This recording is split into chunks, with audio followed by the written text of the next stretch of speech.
When they returned for the second year, they found that absence had made the heart grow even more hostile, and when they were both awarded A+ for their essays on Beowulf, it didn't help.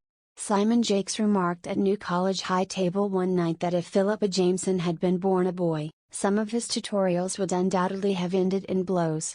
"Why don't you separate them?" asked the warden sleepily. "What, and double my workload?" said Jakes. "They teach each other most of the time, I merely act as referee." Occasionally the adversaries would seek his adjudication as to who was ahead of whom, and so confident was each of being the favored pupil that one would always ask in the other's hearing. Jakes was far too canny to be drawn, instead he would remind them that the examiners would be the final arbiters. So they began their own subterfuge by referring to each other, just within earshot, as "that silly woman" and "that arrogant man." By the end of their second year they were almost unable to remain in the same room together.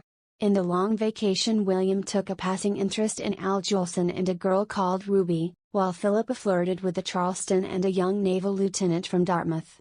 But when the term started in earnest these interludes were never admitted and soon forgotten.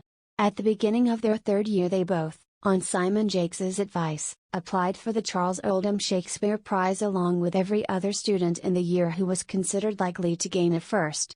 The Charles Oldham was awarded for an essay on a set aspect of Shakespeare's work, and Philippa and William both realized that this would be the only time in their academic lives that they would be tested against each other in closed competition. Surreptitiously, they worked their separate ways through the entire Shakespearean canon, from Henry VI to Henry VIII, and kept Jakes well beyond his appointed tutorial hours, demanding more and more refined discussion of more and more obscure points. The chosen theme for the prize essay that year was satire and Shakespeare.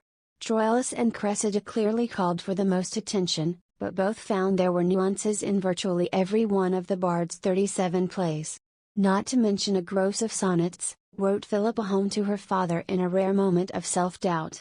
As the year drew to a close it became obvious to all concerned that either William or Philippa had to win the prize while the other would undoubtedly come in second. Nevertheless no one was willing to venture an opinion as to who the victor would be. The New College porter, an expert in these matters, taking his usual bets for the Charles Oldham, made them both evens, 10-1 against the rest of the field.